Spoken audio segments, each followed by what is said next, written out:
په حق چا باندې رحم کوي چې هغه د رحم قابل وي په حق چا ته معافي کوي چې هغه د معافی قابل وي حق چا له بخنه کوي چې هغه د بخنه قابل وي او تا ورله داسې کیسې جوړې کړي دي چې هر سړی بخي هر بلا بخي بس مړه چې داسې دې وکړه نو داسې به وشي نو دا تا داسې فضایل ذکر کړي دي ما درته ووایي چې یو صلات تسبیح کوم بس ټول جنتونه زما دي ته خو بیا ماناواله واپس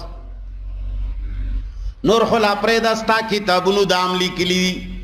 چې یو سړی و هغه تلی و نه به ویم چې څوک خو خیر لږه به یې دله ښکاره کړ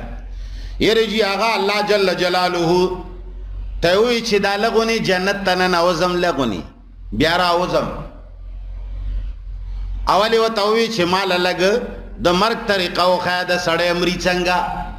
او ته چې ټیم دی نه دی پوره وایي نه هسې چې ما ته یې وښایي وایي بس الله مړ که او بیا یې ژوندی که وایي چې بس ما